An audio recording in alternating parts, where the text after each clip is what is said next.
Hi there, I'm Mr. Doyle, and this is a great undertaking. Welcome to this channel's Salem's Lot series. During this series, I will be discussing the 1975 novel, both the 1979 and 2004 made-for-TV two-part series, the sequel film to the 1979 series entitled A Return to Salem's Lot, which was released in 1987, and in this video we will cover two short stories, Jerusalem's Lot and One for the Road, from the 1978 collection of short stories, Night Shift. At some point during one of the Salem's Lot videos, I will have a stake driven into my chest.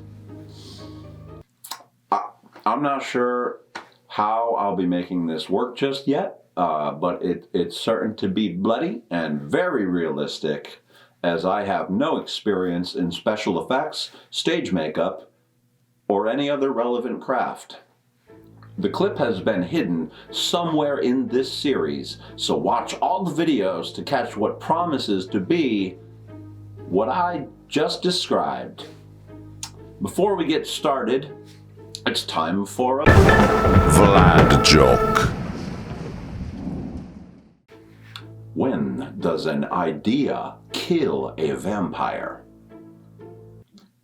When it dawns on them.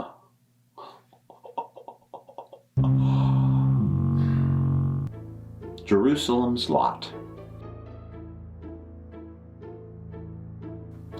While the novel Salem's Lot is set in the 1970s and chronicles the slow yet relentless events that lead up to the Lot's downfall, this version is set in the 1850s and is more a discovery of the aftermath and resulting evil that follows the downfall of this story's version of the town, Jerusalem's Lot. So, unless the Lot was populated, invaded, and systematically wiped out twice in like a century and a half, this story and that of the novel simply can't exist in the same timeline. King has said that Bram Stoker's Dracula was influential to the Salem's Lot novel, which we discussed in the previous video, but that influence is even more direct and apparent in this short story. Dracula is what is known as an epistolary novel. An epistolary novel employs a series of documents, be it letters, articles, journal entries, etc., to tell its tale. While this technique was used occasionally throughout Salem's Lot, as well as in King's first novel, Carrie, this short story, Jerusalem's Lot, like Stoker's Dracula, is comprised entirely of individual documents and written correspondence. God damn, these fangs, man. Correspondence. The story takes place in the fall of 1850. The main characters are Charles Boone and Calvin McCann, who have traveled to Maine from Massachusetts to Boone's late cousin Stephen's house, which is known as Chapelwaite. Not long after arriving at Chapelwaite, Boone and McCann learn that the house has a sordid history and adverse reputation among the locals of the nearby township, Preacher's Rest. There are residents who harbor a superstitious dread of the house and aren't necessarily shy about expressing their feelings to the new tenants in this regard. At first, Boone and McCann assume that these are merely the irrational superstitions of simple-minded rural country dwellers. However, when the two begin to experience and discover things for themselves, they become increasingly uncertain of what they suspected, if what they suspected was purely the irrationality of the locals. Additionally, one of the women hired to clean Chapelweight, Mrs. Cloris, doesn't mince words when she tells Boone in great detail the reasoning and misgivings regarding the folklore surrounding Chapelweight and why she also believes it to be a bad house.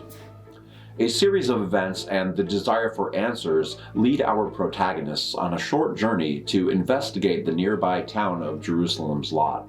This story's version of the Lot is regarded by the locals with the same dread and apprehension they harbor for Chapelweight. Upon arriving, what they discover is a great deal like what remained of Salem's Lot in the original novel. An abandoned town that looks as if everyone just stopped in the midst of what they were doing, and as King so aptly puts it, just dried up and blew away. The town appears to be wholly intact and has remained so for approximately 50 years. Upon further exploration, Boone and McCann discover that what can only be described as a holy place which has been desecrated by someone or something that is entirely corrupt and godless. They return to Chapelweight to grapple with what they have discovered, only to find that the house and the town are inextricably linked, and further exploration of both the house as well as the abandoned town of Jerusalem's Lot lead them closer to the truth and further into dire, inescapable circumstances which ultimately overtake them. Chapelwaite and the Marston house. The similarities between Chapelwaite and the Marston house from Salem's Lot are vast, and it's safe to assume that this was intentional. King paints both houses with the same brush and in such detail that the houses themselves feel as if they are the integral antagonistic characters of their respective stories. Both houses are feared and loathed by the local populations. Both have a history of macabre tragedies and have been the site of nefarious acts that have supposedly seeped into the floors, walls, and foundations. Both have been corrupted and are unhallowed. According to Mrs. Cloris in regards to Chapelwaite, quote, "The house was built in unhappiness, has been lived in with unhappiness. There has been blood spilt on its floors. There has been disappearance and accident. I have worked here, Mr. Boone, and I am neither blind nor deaf. I've heard awful sounds in the walls, sir, awful sounds, thumpings and crashings, and once a strange wailing that was half laughter. It fair made my blood curdle. It is a dark place, sir," unquote. Now, here is a quote from Ben Mears from the book Salem's Lot regarding the Marston house. Quote, "I think that house might be Hubert Marston's monument to evil, a kind of psychic sounding board, a supernatural beacon, if you like, sitting there all these years, maybe holding the essence of Hubie's evil in its old, moldering bones." The only real differences between the two homes is that the Marston house is in utter disrepair, while Chapelwaite appears to be very nice. And I hate these fangs.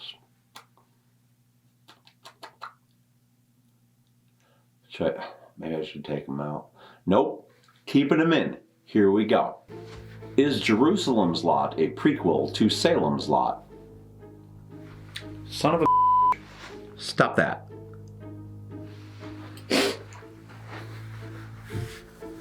Is Jerusalem's Lot a prequel to Salem's Lot? You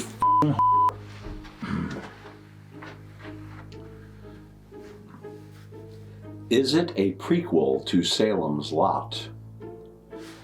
Earlier I mentioned that it seems unlikely that the two stories, that of the original book and this short story, exist in the same timeline or reality. However, oh my God. Stop!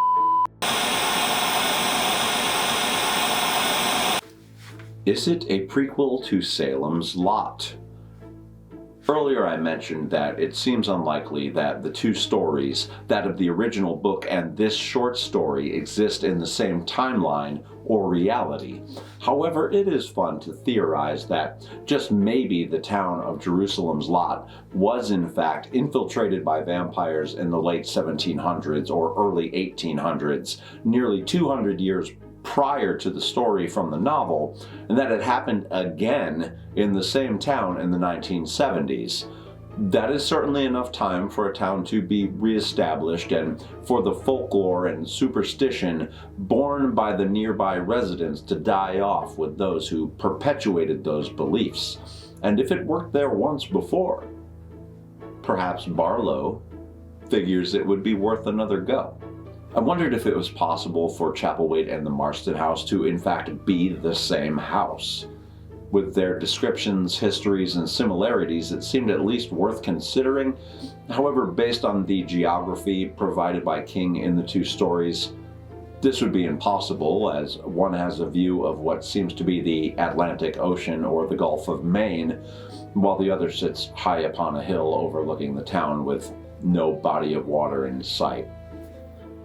Final thoughts. Jerusalem's Lot is a great story, and the way in which it is told is very effective. King manages to capture the time period and convey the language and mannerisms of the characters while keeping the text easy to comprehend. You should check it out. It only takes a little over an hour to read and leaves you wanting more, as King often does. Fortunately, this is not the only short story from the Night Shift collection that allows us to revisit the Lot. One for the road. As opposed to Jerusalem's Lot, this story is of direct relation to the book Salem's Lot and may essentially serve as a sequel. There isn't a great deal of background information about this particular story available, but it was originally published in a 1977 issue of Maine magazine and was later included in the collection of short stories Night Shift. That's it. That's all I could find. Unlike Jerusalem's Lot, King plays it straight with this one and tells the tale without employing any unusual or unconventional literary devices. It's a testament to King's versatility as an author, really, as the two stories tackle similar subject matter, but with entirely different approaches and in completely dissimilar styles. This story takes place 2 years after the events of the novel Salem's Lot. We find ourselves at Tookie's Bar in a town neighboring the Lot, in the midst of a full-blown blizzard. Our main characters, Booth and Tookie, are getting ready to shut down the bar when a stranger arrives in a panic. Upon learning of the stranger's predicament, Booth and Tookie are left with no choice but to help the stranger and travel to the Lot in increasingly dangerous weather conditions. They are hesitant, and not just because of the storm. However, when they are faced with a potential life and death situation, they see that they must do what they can to help the stranger. Throughout the story, we learn of the local beliefs surrounding the Lot, and that what they believe goes beyond mere superstition. They know what has happened in the Lot and are wary of the town and the town's inhabitants. They wear crosses and religious totems for protection, and none would dare to set foot in the Lot, especially not after dark. It's not so much that they try to ignore the issue, but rather they understand that to go to the authorities would just make them look crazy. I mean, who in their right mind would believe that a small Maine town could be overrun by a pack of bloodthirsty monsters? Final thoughts. This is a great story and a quick read, but you definitely need to have read Salem's Lot in order to fully appreciate this story. Well, that's it for the Salem's Lot adjacent short stories. Come on back for my next video, the 1987 movie, A Return to Salem's Lot, a movie that is not based on a King story, but is a sequel, which was directed and written by Larry freaking Cohen, who is also known for his work on the original Carrie film, the 2013 Carrie film as well. Cool. But also Carrie, the ever-loving musical. I swear to God, that musical is going to follow me everywhere I go for the rest of my life. Will it ever end? Okay. Goodbye. Be sure to click like and subscribe to the channel for my continued analysis of all things Stephen King, pretty please with blood and guts on top. My name is Mr. Doyle, and this has been a great undertaking.